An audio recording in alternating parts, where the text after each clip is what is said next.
traders and investors, welcome to Shaurya Trading Indicator. So నేనైతే ఇప్పుడు replay button use చేసి Nifty 50 analysis మనం ఎలా చేస్తాము మార్కెట్ టైంలో అండ్ మన ఇండికేటర్స్ ఎలా యూజ్ చేస్తాము, ఇండికేటర్స్ యూజ్ చేసుకొని మనకి బై సెల్ సిగ్నల్స్ ఎలా తీసుకుంటాము, ఓకేనా, నేను దాని గురించి చెప్తున్నానండి. సో నేనైతే రీప్లే ఆప్షన్ పెట్టాను, సో ఇక్కడ పెడుతున్నాను.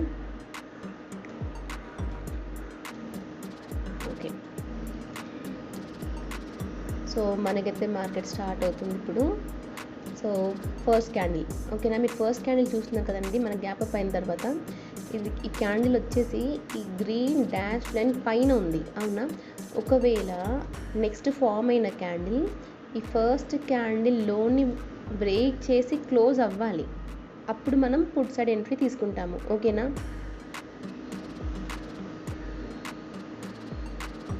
సో సెకండ్ క్యాండిల్ వచ్చిందండి, టచ్ చేసింది కానీ క్లోజ్ అవ్వలేదు, రైట్. అండ్ సెకండ్ క్యాండిల్, ఇప్పుడు నెక్స్ట్ సెకండ్ క్యాండిల్ చూస్తాము. సెకండ్ క్యాండిల్ని థర్డ్ క్యాండిల్ బ్రేక్ చేయాలి, అవ్వలేదు కదా. అండ్ నెక్స్ట్ ఏం చేస్తామంటే థర్డ్ క్యాండిల్ ఉంది కదా, ఈ థర్డ్ క్యాండిల్ని ఈ ఫోర్త్ క్యాండిల్ బ్రేక్ చేసి క్లోజ్ చేయాలి, ఓకేనా. ఇక్కడ క్లోజ్ అవ్వాలి, అయితే మనం నెక్స్ట్ సెల్ ఎంట్రీ తీసుకుంటాము. ఇది రివర్సల్ ట్రేడ్ అండి, ఓకేనా. అండ్ మన స్టాప్ లాస్ వచ్చేసి ఈ క్యాండిల్ ఉంది కదా, ఈ క్యాండిల్ హై పైన మనం స్టాప్ లాస్ పెడతాము, ఓకేనా. అండ్ నా టార్గెట్ వచ్చేసి నేను కొన్ని రెసిస్టెన్స్ లెవెల్స్ చెప్పాను కదండి, సపోర్ట్ అండ్ రెసిస్టెన్స్, దాని ప్రకారం నేను టార్గెట్ పెట్టాను మార్నింగ్ అయితే. ఓకే, మీరు చూస్తున్నారు కదండి ఇక్కడ. సో ఇక్కడ ఇది అయిపోయిన తర్వాత మనం ఎంట్రీ అనుకున్నాం కదా, సో మీరు ఎక్కడైనా ఎంట్రీ తీసుకోవచ్చు, ఓకేనా. సో నేనైతే నా ఫస్ట్ రెసిస్టెన్స్ లెవెల్ టార్గెట్ పెట్టానండి, మేబీ 960 ఆర్ 950 ఎంతనో పెట్టాను నేను.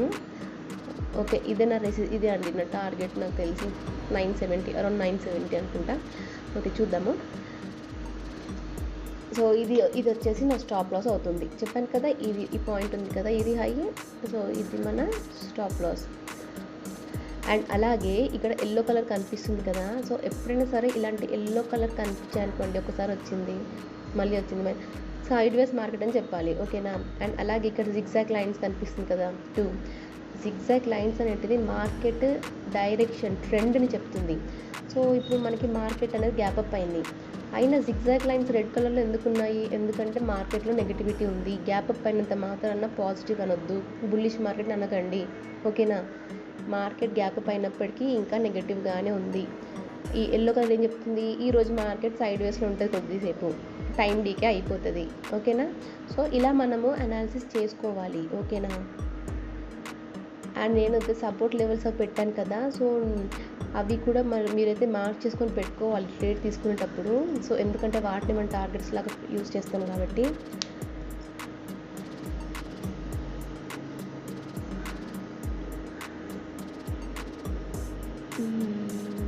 చూస్తున్నారు కదా, ఇక్కడ మనకి ఎల్లో కలర్ లైన్ కనిపిస్తుంది కదా.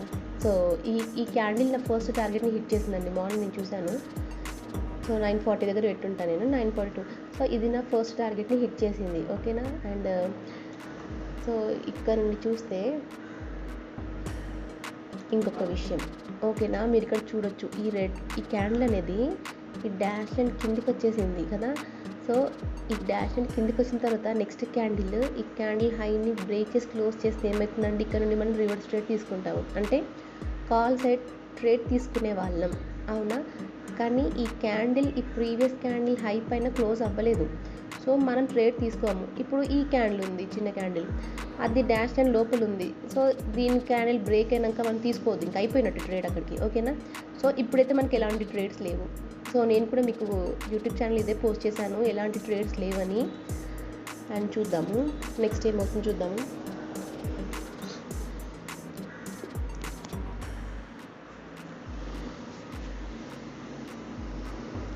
అండ్ ఇంకొక విషయం ఏంటంటే మార్కెట్ చాలాసేపు కన్సాలిడేట్ అవ్వడము అట్లా చేసిందంటే ఏదో ఒక సైడ్ గట్టి కొడుతుందండి అది, ఓకేనా. అది కాల్ సైడే కావచ్చు, పుట్ సైడే కావచ్చు, దానికోసం వెయిట్ చేయాలి.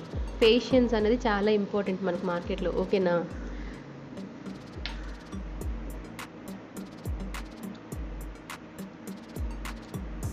సో నేను మీకు ఇందాక అప్పుడు ఒక వీడియోలో పెట్టాను, ఇది మనకి సెల్లర్స్ అండి, ఇక్కడ సెల్లర్స్ ఉన్నారు, ఇక్కడ సెల్లర్స్ ఉన్నారు, ఇదేమో బయ్యర్స్ అని చెప్పేసి, రైట్. వీళ్ళే మనకి సపోర్ట్ అండ్ రెసిస్టెన్స్ లెవెల్స్ లాగా యాక్ట్ చేస్తారు, ఓకేనా.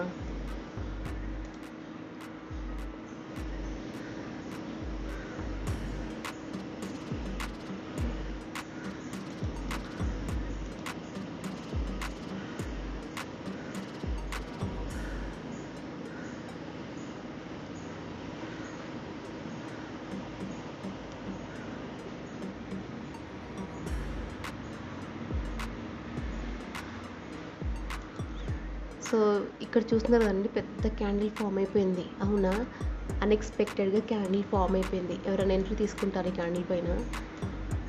నాకు తెలిసితే ఎవరు తీసుకోలేదు అనుకుంటున్నాను ఈ క్యాండిల్ పైన. కాకపోతే ఓకే, ఇక్కడ తీసుకోలేదు. సెకండ్ క్యాండిల్ పైన మనం ఎంట్రీ తీసుకోవచ్చు కదా.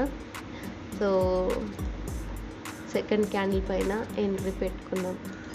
స్టాప్ లాస్, ఇంత పెద్ద స్టాప్ లాస్ పెడతామా మనం? పెట్టాలి అంటే ఇక్కడ వరకు రావాలి. నియరెస్ట్ అన్న కూడా 106 పాయింట్స్ ఉంది. ఈ క్యాండిల్ మధ్యలో ఇక్కడ పెట్టుకోవచ్చు స్టాప్ లాస్. ఓకేనా, మన ఇష్టం అది. ఓకేనా, అండ్ టార్గెట్ అయితే నేను ఓపెన్ పెట్టేస్తున్నాను, ఎందుకంటే నాకు ఎక్కడ సెల్లర్స్ లేరు కదా. Open target.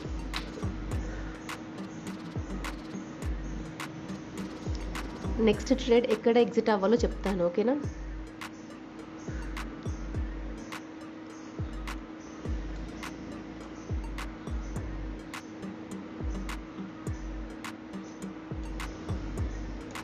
ఓకే. సో మీరు ఇక్కడ క్లియర్గా చూడొచ్చు, ఈ డాష్ లైన్ పైనే మనకి క్యాండిల్స్ అన్నీ ఉన్నాయి. అవునా, కానీ ఏ క్యాండిల్ కూడా ప్రీవియస్ క్యాండిల్ కింద క్లోజ్ అవ్వలేదు. మీరు చూడొచ్చు, ఇది చూస్తే ఇక్కడ క్లోజ్ అవ్వలేదు, ఎక్కడ కూడా అవ్వలేదు. సో మనం ఎక్కడ ఎగ్జిట్ అవ్వం. సో మీరు ఇక్కడ చూడొచ్చండి, ఇక్కడ చూస్తే నెక్స్ట్ అవుతుంది చూడండి.